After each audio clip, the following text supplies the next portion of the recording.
Yahweh, we come and we give you praise and we give you honor.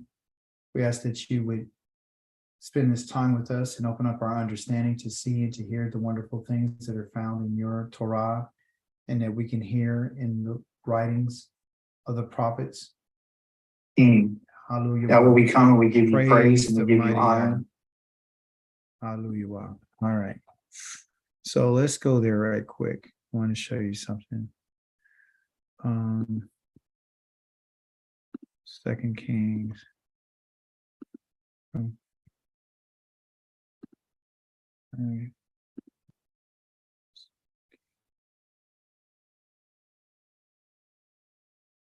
Kawika, why did you have that already outlined? How'd you know that so fast?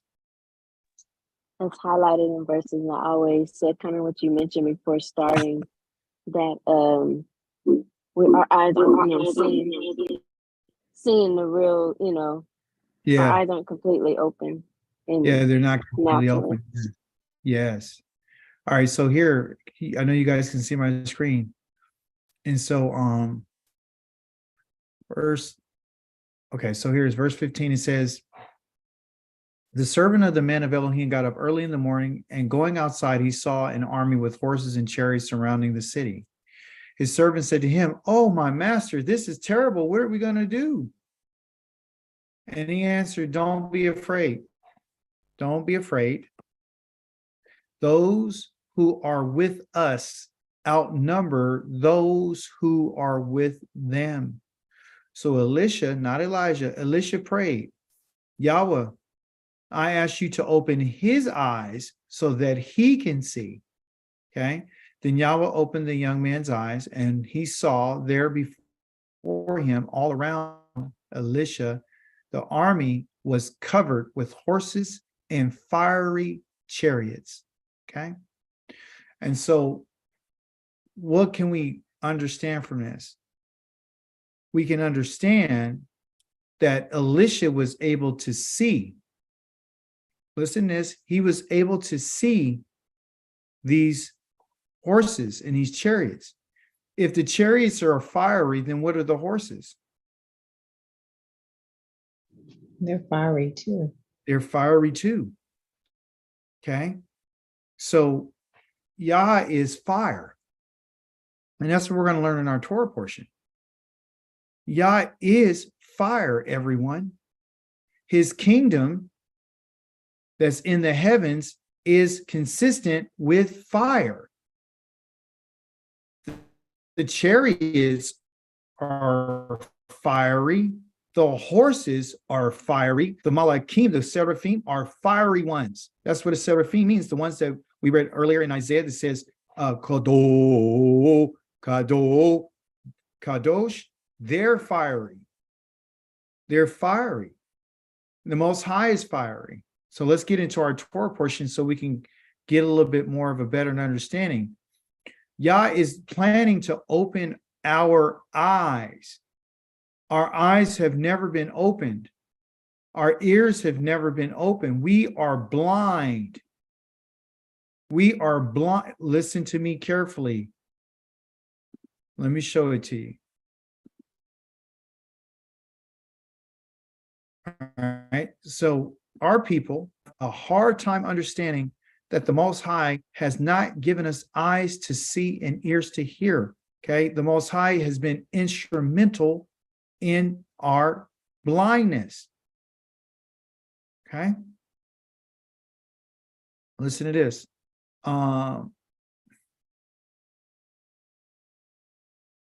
Let's start in verse number 1. Here is my servant, whom I support, my chosen one, in whom I take pleasure. I have put my spirit on him. He will bring justice to the Goyim, meaning the nations. A lot of people think that this is Christ of the New Testament, okay? But it's not, okay? Let's continue. This is the servant. He will not cry or shout, nor will no one will hear his voice in the streets. He will not snap off a broken reed or snuff out a smoldering wick. He will bring forth justice according to truth. He will not weaken or be crushed until he has established justice on the earth and the coastlands. Wait for his Torah. Okay. His Torah, which we're going to talk about. All right. So they're waiting. The coastlands are waiting for the Torah. That's what they're waiting for. The only way that justice is going to ever be on the face of the earth is if it's coming from the Torah. Okay. And the servant who's supposed to do this is Yisrael. Thus says Yahweh Elohim, who created the heavens and spread them out, who stretched out the earth and all that grows from it, who gives breath to people on it and spirit to those who walk on it. Okay. I, Yahweh, called you, talking to this servant, righteously. I took hold of you by the hand, and I shaped you and made you a covenant for the people to be a light for the Goyim. That's the whole purpose of me gathering you and taking you by your hand and shaping you, is to make you a covenant for the people, for a light for the Goyim, for the nations, right? So you can bring this justice, so you can bring this Torah, so that you can open blind eyes and free prisoners from confinement and those living in darkness from the dungeon, because it is the Torah, which is the light that opens people's eyes, right? When you fully understand it, free prisoners from their confinement in a place of dungeon and darkness, meaning they're mentally confined, those living in darkness from the dungeon. I am Yahweh. This is my name. I yield my glory to no one else, no other savior, right? No praise to any idol. So see how the former predictions come true. And now new things do I declare before they sprout. I tell you about them. So the Most High is going to let us know that before I do anything, I'm going to tell you about it. So verse number 10, sing to Yahweh a new song. Let his praise be sung from the ends of the earth by those sailing by the sea and everything in it, by the coastlands and those living there. Let the desert and its cities raise their voices in the villages where Kedar lives, and let those living in Selah shout for joy, and let them cry out from the mountaintops. Okay. He says this, Yahweh will go out like a soldier roused to fury of battle. He will shout, yes, he will raise the battle cry as he triumphs over his foes. For a long time, I've held my peace. I've been silent. I've restrained myself. Now I would shriek like a woman in labor, panting and gasping for air. I will devastate mountains and hills, wither all their vegetation, and turn rivers into islands and dry up the lakes. The blind I will lead on the road they don't know. The blind on roads that they don't know, I would lead them. I will turn darkness to light before them and straighten their twisted paths. These are the things that I do without fail. So now he's letting us know what his intentions are. He says, I'm going to tell you something. I'm telling you new things that I'm going to do. That's the reason. If there are new things that he's going to do, everyone, this is the reason why he mentions that I am the creator of the heavens and the earth. This is the reason why he mentions it. It's because he's letting us know that nobody, this is a new work that I'm doing. No one has ever done this before. Okay. Then he says this, those who trust in idols, verse number 17, who say to statues, you are our gods, will be repulsed in utter shame. When Yah does the things that he's going to do. Okay. Verse number 18, listen, you deaf, and look, you blind, so that you will see. Question, who is as blind as my servant? The same servant that's mentioned in verse number 1, right? Or deaf as the messenger I send. So who's the messenger he's sending? Somebody that's deaf. Who's the servant? Somebody that's blind. Who is as blind as the one I rewarded? Question, who's that? and is blind as the servant of Yahweh. Who's this servant that's blind? And he's going to tell us who it is. Yahweh was, okay, he said, you see much, but you don't pay attention. You open your ears, but you don't listen. Yahweh was pleased for his righteousness' sake to make Torah great and glorious. Okay, so what we don't understand and what we're not really paying attention to is the goal or the idea about the Torah. Reason why he mentions it here says that I'm going to make the Torah great. According to what we read so far, who does he want to give the Torah to? The nations. Yes. And he's going to do it by sending his blind servant that has to have his eyes open. Okay. So if the Torah is going to go, so this is what he said. He said, you see much, but you don't pay attention. Who? He's talking to this servant. You open your ears, but you don't listen. Because if you understood this right here in verse number 21, if we fully understood what Yah's purpose is, which is for his righteousness' sake, is to make the Torah great and glorious.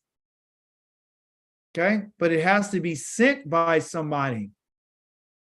Okay, he says, but this people, this is a people pillaged and plundered. Who? This servant. They're pillaged and they're plundered and they're all trapped in holes and sequestered in prisons. They are to be plundered with no one to rescue them, with no one to rescue them. There is no salvation for Israel by anybody except for Yah.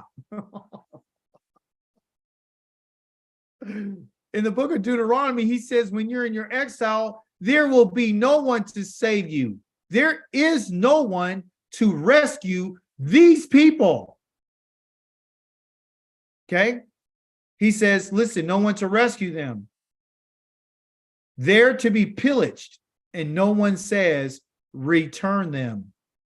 No one is ever going to tell this to us.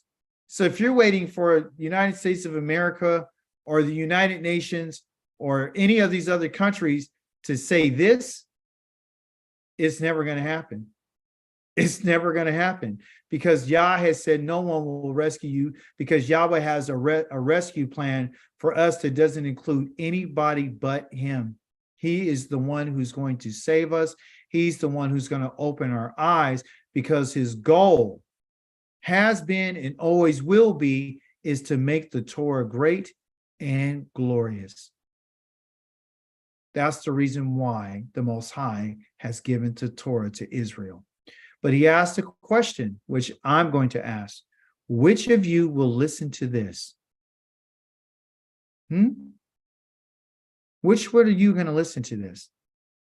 Who will hear and give careful attention in the times to come?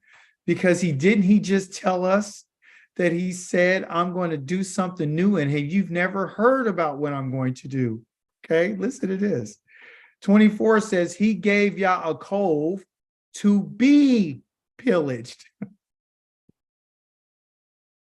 Who gave Yaakov? Remember, this is what he wants us to listen to. He says, which of you going to listen to this? Listen to what? Who gave Yaakov to be pillaged? Israel to the plunderers. Oh, so they're the people that are pillaged and plundered. Yeah.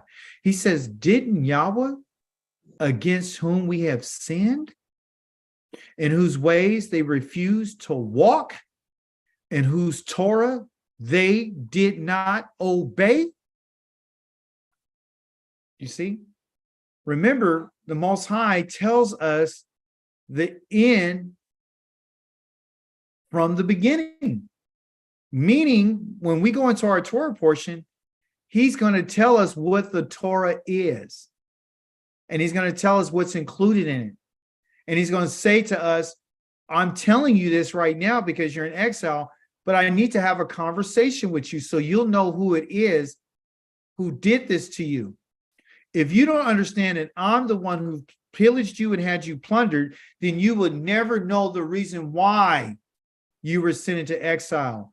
You and I were sent into exile because we've sinned against the Most High. We refused to walk, right, in the ways that he chose, in the ways, in the direction that he chose is according to the path of the Torah that they did not obey.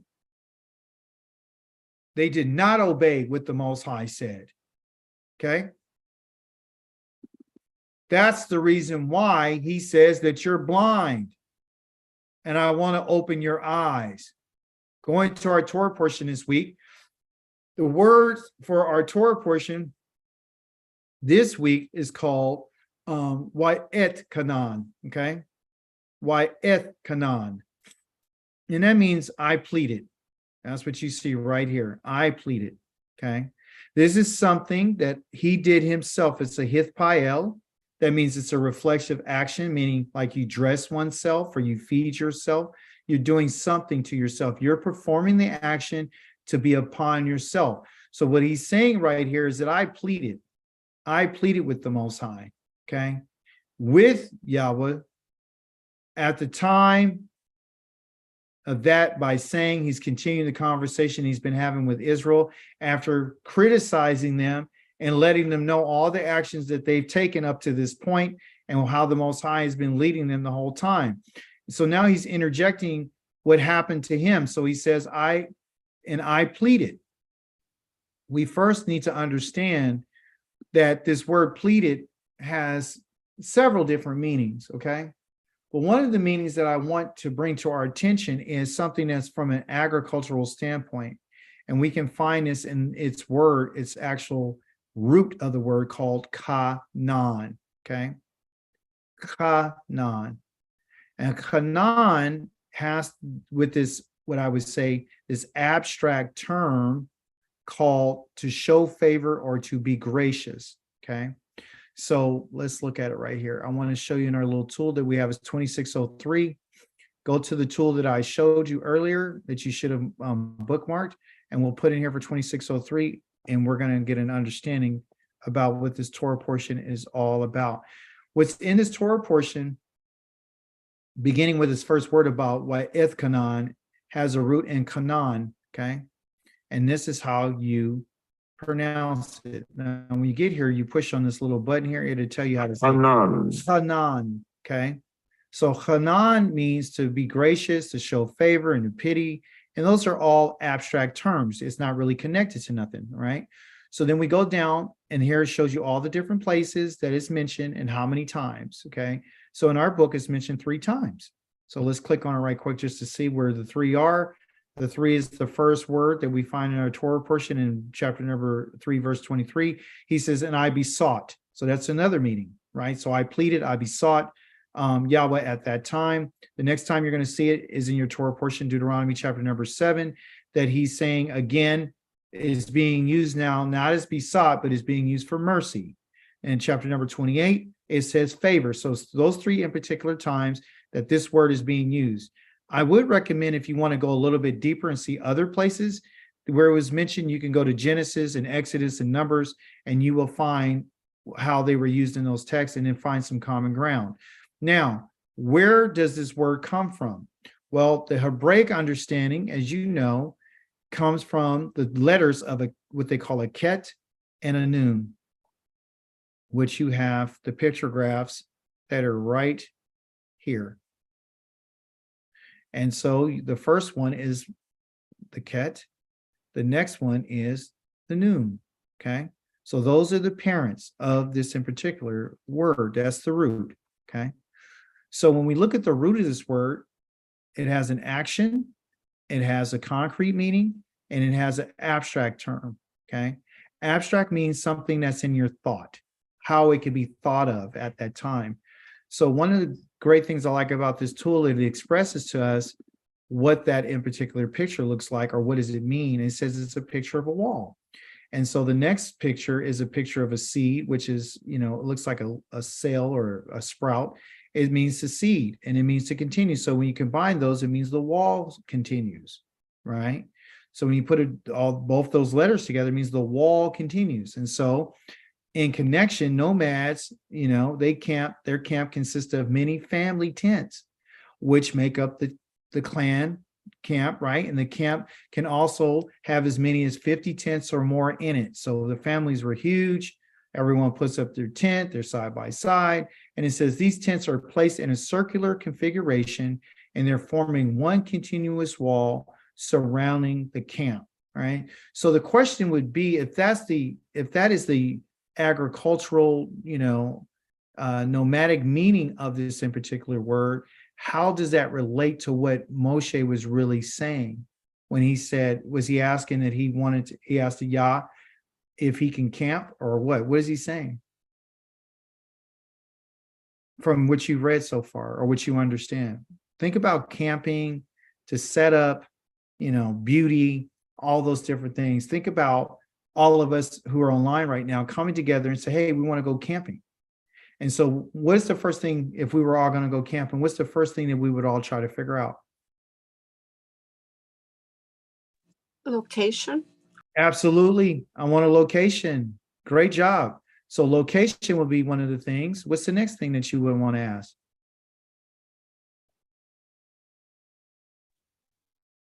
What kind of tent was it set up? Yeah, so we're going to find out our tents and the formation of that. We're also going to find out what would be the, well, of course, in the tents, you're talking about the layout, right?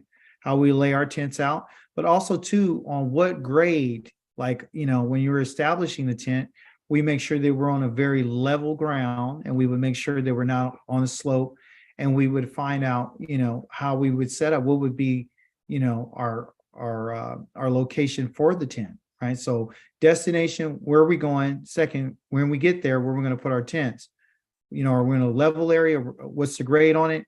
Are we near water? All these sorts of things. Then once we put all of our tents up, we help each other to establish those tents. Then, of course, when we get our tents and we all start cooking and bringing our grills out, the kids are playing, people are doing all kind of activities. Someone's cooking. Dr. Yared has some ribs going. People's like, hey, that smells really good. Can I have some? He said, yes. You're more than welcome to. We have a whole bunch. Come and celebrate with us. And everybody's hanging out at everybody's tent. And at that moment, there's what they would call a beauty that is being found within the community, within the camp. Okay. So, and that's where you would get this idea of grace and mercy. Okay. That's why they're using this word for grace and mercy, because they're thinking about what it would be like to be around each other. And in that setting, when there's so many people around each other, you literally have to show each other some grace and some mercy, right? Someone makes a mistake on an accident, you show them some grace. Oh, you didn't know. Okay. Hey, let me help you out. Let me show you. Mercy is, well, I could, do this, but I'm not. I understand we're living amongst each other, right? So what Moshe was asking the Most High in this particular Torah portion is saying, listen, I want to continue with you. That's what I want to do. I want to continue with the family of the people of Israel. I want to see the great things that you're going to do for the children of Israel, which is not only the children, the other sons of Israel, like, Shimon and Yehuda and all these other tribes, but I literally want to see what's the power that you're going to do to give them what they're going to have, meaning they're about to go to war. So he's asking Yah to, hey, let me see this greatness. Let me continue to see the wonderful works that you're doing, right? Be gracious to me and let me participate. Let me see that. And the Most High, they have in here the Most High, they use the word angry, but the Most High wasn't angry with Moshe when he asked this. That's not what it says. It's actually a mistranslation. So verse 23 says, and I pleaded, meaning I wanted to continue. I caused myself to go to Yah and ask him at that time, saying, verse 24, Master, Adonai, Master, Yahweh. He approaches him in humility. You're my master, Yahweh, and you have begun. You have caused to be shown to your servant, talking about to himself, the greatness and your hand, your greatness and your hand, your mighty hand. For who is an El in heaven or on earth who can do anything like the works of your mighty deeds. Okay. Again, he's pointing directly to Yah as his master, and he's saying that I want to continue to see what you're doing for your servant. Now, we just read over in chapter number 42 of Isaiah, and we also read in 2 Kings, chapter number 6, I think verse number 15, 16, 17, where the prophet is known as Yah's servant. And we see in Isaiah chapter number 42 that Israel is Yahweh's servant. And here we see that Moshe is Yahweh's servant. Okay. What am I trying to get at? What I'm trying to get you to understand is that just what Yah has shown to Moshe, okay, and what he's given to him was the intent of Yah to give to all who are his servants. Okay, so the relationship that the Most High had with Moshe is the relationship that was supposed to have been the relationship that you and I have with him as a people. What we did was we refused to go up and listen to the Torah from the Most High when he called the children of Israel to come meet him. Just like you and I just read in Isaiah that they refused to walk in the Torah. So they wanted to hear it from Moshe. They didn't want to hear it from the Most High. Okay. So as the servant that you and I are, we need to understand that the Torah is the most important thing for us to be able to continue with Yah, to see the greatness that he has. So whatever greatness that he's going to do for his people and how he's going to use his mighty hand, like he says here, his hand, he's literally talking about all the things that you're about to do for Israel. I want to see you go in and I want to see you destroy their enemies. I want to see that. I want to see them occupy the land. And Most High did not get angry with him. He literally said, I'm going to pass over you where you know the person I'm not choosing to do this because you broke faith with me. Okay. So Moshe says, who is an El in the Shamayim or in the heavens or on the earth? Who can do anything like your works? And the answer to that is nobody. There is no one like the Most High. And we're going to continue on that vein this whole entire week when we continue to study about Yah. There is nobody else. Okay. And then he says in 25, let me cross over. Let me go ahead and cross over. I pray and see the land, this good land that's beyond the Yarden, the mountain, that's pleasant as this. And then it says, but was angry, right? And say, I want to show you that this is a mistranslation. It says, but was angry. Okay. This is not the word that is used here. Okay. So let's find out if this word is anger. Okay. Or if he was angry. It's not. It means to pass over. It's called avar. Okay. And avar means to pass over or go by. Okay. So the Most High is saying, instead of it saying Yah was angry with me, he didn't say that. He said the Most High passed me by. That's what he did. He looked over me. Okay. Why? On the account that not what he said, Yahweh would not listen to me on account of you because of what happened between me and you. Okay. For the purpose of what happened with me and you, meaning I rebelled against the Most High. And he says, Lo Shema Allah. He did not listen to me. So Yah wasn't angry with him. He just passed over him and gave the opportunity to someone else to bring them into the land. Okay. And he says, the Most High said to me, enough. I've had enough about you asking this. I've already passed you over, right? So Rav Laka, right? He says, no more. Don't go safe. Don't ask me anymore, right? Right. And he didn't put a low, which is absolutely never. He put an all. He's saying not right now.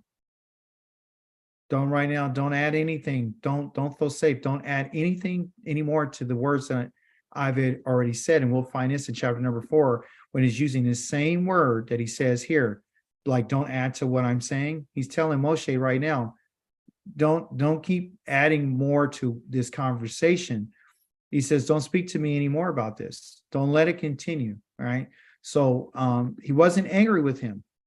So that's a mistranslation, okay, of this matter. But he also told him to go up to the top of Pisgah and lift up your eyes towards the west. So if he was angry with him, then why is he telling him to go up onto the top of the mountain to look towards the west, the north, the south, and east? When I saw this, I thought, well, surely he told him to go on the top of Pisgah, on this top of this mountain right here. And the first thing he told him was look is west. Then after he says looking west, I want you to look north. So that's the first thing. The second, this pen is not behaving. The second thing is this. The first direction is this. The third direction is this. And the fourth direction is this. So when we think about it, right? This is for what they call the news. This is where you guys get your news, N-E-W-S. That's why it's called the news, is because it's dealing with the north, the east, the west, and the south. So the directions in which the Most High told him was kind of curious to me. I got that wrong. Look at that. Why anybody say anything to me? He told him to take your first location is this, and then I want you to look here, and then I want you to look here, and then I want you to look here. Somebody tell me, if you know, why did he tell him to look west first?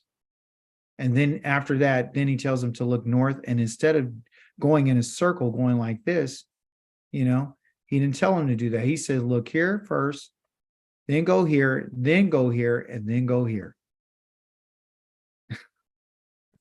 Why? Why would the Most High tell him to look? I want you to look west first. Then I want you to look north. Then I want you to look south. And then finally, I want you to look east. Why he just told him when you look, just look straight ahead. So what's this about?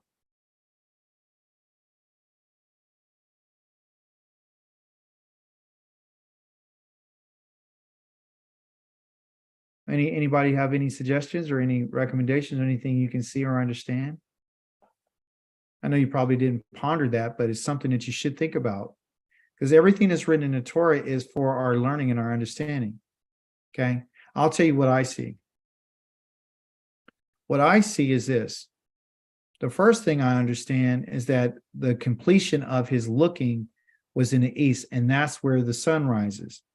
Okay, the first place is right here, which is where the sun sets. Okay, so there's a setting here. There's a rise in the east. Okay, so I want you to look. It's kind of like him saying, I want you to look at the end first. Well, you know, I don't want you to look at the east first. I want you to look at the west first. That's where the sun sets. I want you to look at the east. The last thing that you're going to look at is the east. Why? Because that's the beginning, right? I want you to look in the west because that's where it ends. Okay. I want you to look in the north after that. And I'm thinking, well, why the north? You know, does this have something to do with the location of how the tribes were set up? I don't fully understand the north and the south. All I understand is the west, and I understand the east. That west is the end, okay? But also, too, when you look at the four corners, because he's literally telling him, I want you to look in all directions. I want you to look at the four corners. Of what? Of the earth. That's what I want you to do, okay? But look here first. Look at the end. Then look north, then look south, and then I want you to look east, finally, where the sun rises. Pretty interesting. So, could this be a picture of him saying that why is he, if the land is in one direction, why is he telling him to look in four directions? The Most High is telling him to look in four directions, everyone, because where did the Most High tell us in Isaiah number 42, what are we supposed to do?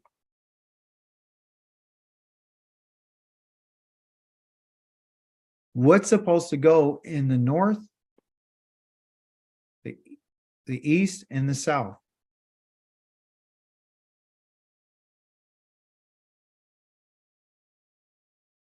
The Torah.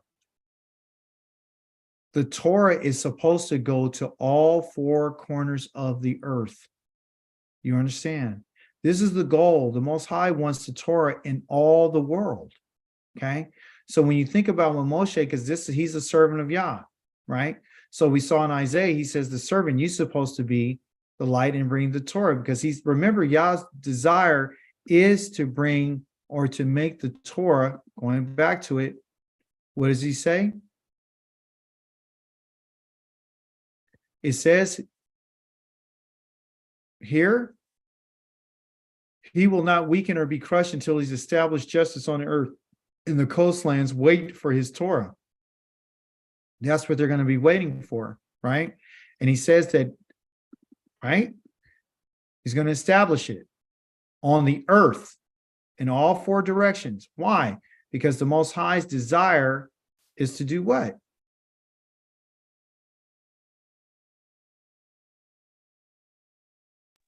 Here you go again. Show Torah to the whole world, but Yahweh is pleased or was pleased for his righteousness' sake to make the Torah great and glorious. Where? On all the earth. Okay? All the earth is supposed to receive this. I want this to really kind of stick to us tonight. All of it is supposed to go there. Okay? And he says, I want you to look this and behold with your eyes, for not will you cross over the Jordan, this Jordan, right? But he says, but command Yehoshua and encourage him. So when earlier we read the Most High passed over him, he's saying, I passed over you because I want to give this to the one who represents salvation. Okay. So he's the one who's going to bring this salvation to the children of Israel. And the salvation of Israel is through him going there to conquer the lands. That's what Yehoshua means. It means he delivers salvation. He will deliver. So I need you to encourage him. I also need you to strengthen him, for he shall go over. Now you can see it. So Yah went over him, but he's saying that Joshua is the one who's going to go over before the people of this people, not you. Because it's the generation that needs this guy to do the work. Okay. And he said he will cause them to inherit the land in which you see. And so they stayed on that valley opposite Baal Peor. Go to chapter number 4, and we'll close with this. And we'll continue on Yom Kamishi. Now, Yisrael, reading from right to left. Shema. That is a command. Just like Shema Yisrael, this is Shema. Listen to the what? I want you to listen to the Hakukim. Okay? That's what you're supposed to listen to. I want you to listen to the Hakukim and to the HaMishpatim. That's what I want you to listen to. Well, what about the Torah? That is the Torah. What about the commandments? That is the commandments. What about the Moedim? The Moedim, or the appointed times, are found in the Kukim. The judgments tell you what I'm requiring for these things. This is how you're supposed to do it. The Torah is the instructions to guide you to these things. So these two things right here, which are the Mishpatim and the Kukim, which are the statutes and the judgments, are the Torah. They are the commandments. What we've been doing is saying the Torah is different. And then you got the Mishpatim, which is different. And then you have the Kukim, which is different. And then you got the Moedim, which is different, which is called the appointed times. That's different. Okay.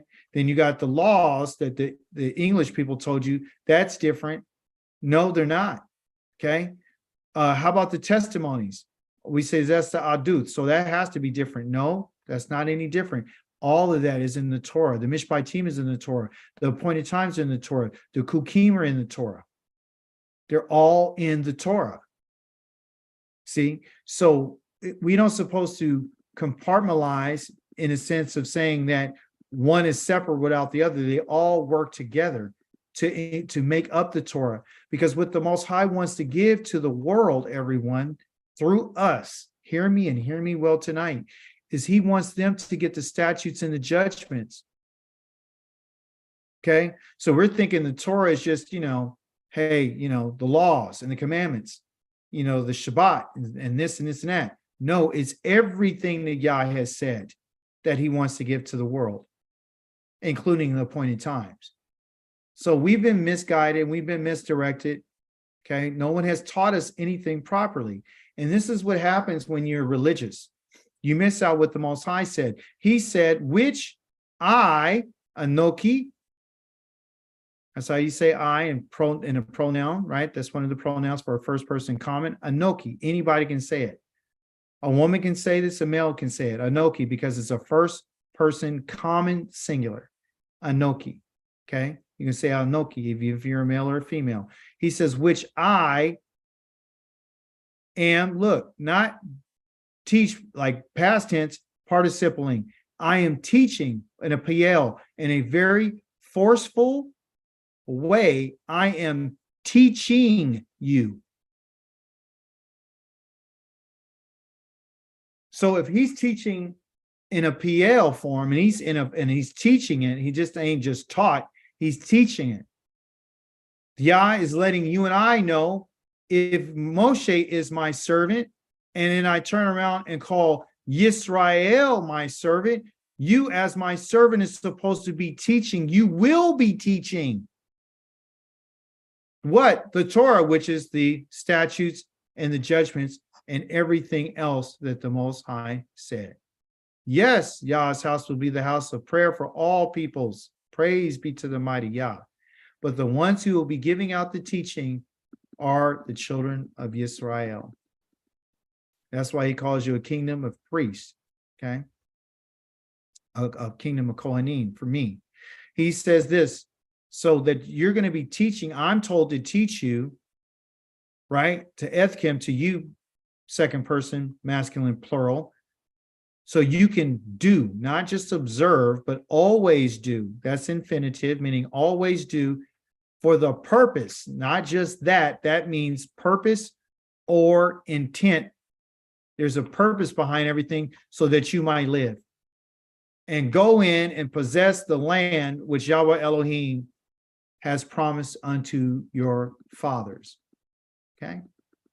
But as a servant of the Most High, this is what we're going to be doing. Okay? So he promised something that he's giving to you that he promised to your fathers. And he says this. I have time, so I'm going to say it. He says here, Lo tosifu. Okay? Lo tosifu. Not shall you add. Okay? That means that you are not to do any type of additions to what I said. I don't want you to put any commentary on my words. Whatever I'm commanding and teaching you, there's no other teaching, everyone, that's supposed to be added to the teachings of Moshe. So when he says, I don't want you to thosifu, right? This thosifu is the cause to be added, because it's not just you don't supposed to do it. It's a hitfael, meaning I don't want you to cause anything to be added to what I'm saying. This is called yasaf. That means don't add to what I'm saying. Okay? Don't do any additions. Don't continue it. Okay? Don't go any further. Don't try to increase it. Don't say more than what it's supposed to say. And a matter of fact, he's letting us know that I'm not telling you to add any words from any other prophet. I'm not telling you to compare what I'm teaching you to what the Psalms is saying. This is where we have been tricked and duped. A lot of people are looking for prophecy, and they're saying because this prophecy hasn't happened or it's going to happen, then we should add this, and this is what this means, and this is what this. Yah's laws have not changed. So don't add to any, never. That lo means absolutely never add upon the word, this word. The word in which, tying you to what I am commanding, participle. In a very forceful way, ethcam, and never shall you do what? You shall never take from or reduce or diminish from it. Ever. Okay? Well, that doesn't apply to me. Don't you ever make the mistake of saying that doesn't apply to me. If you and I are not able to keep certain aspects of it, does it mean that it's done away with? No. And so this is the problem.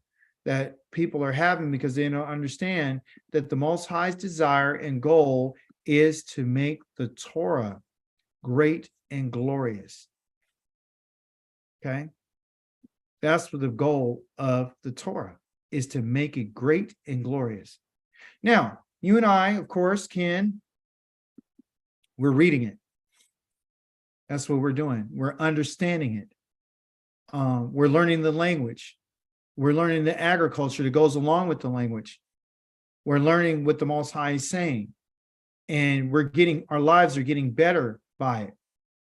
But there's a Torah that you and I don't even know about. Hear what I'm about to tell you. The Most High's intention, everyone, is to bring us back to a place where you and I would receive the Torah the way that Moshe received it. Question.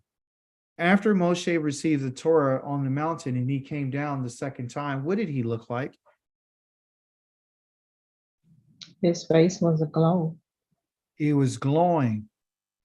And at that moment, everybody had recognized that he had been in the presence of the Most High Yah.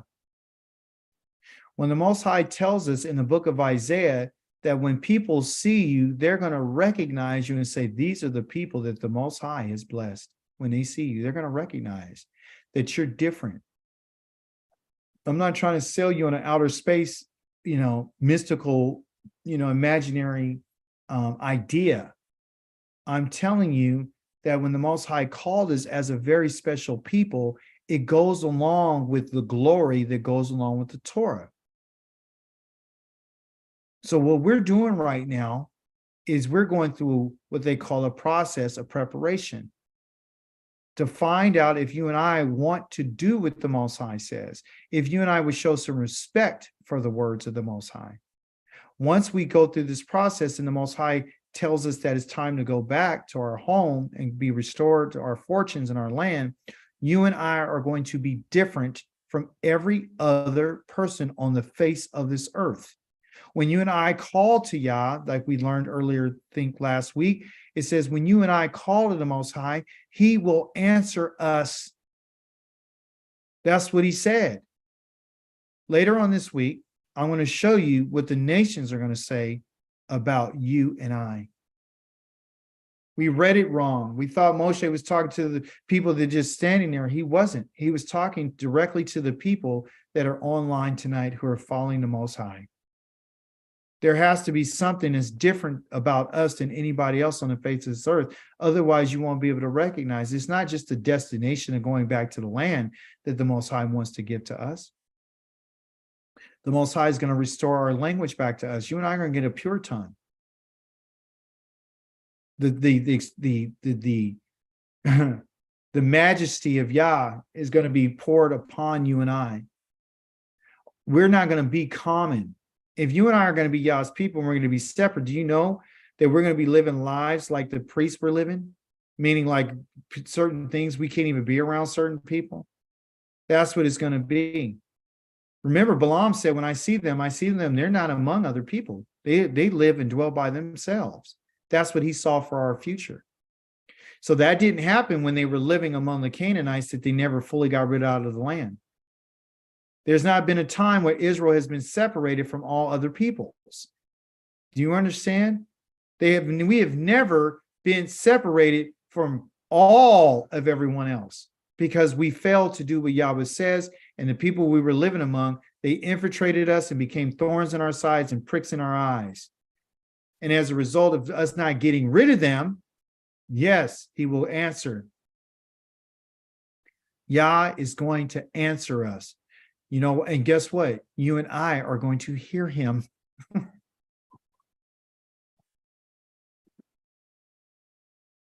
Yah is going to open your eyes because your eyes haven't been opened.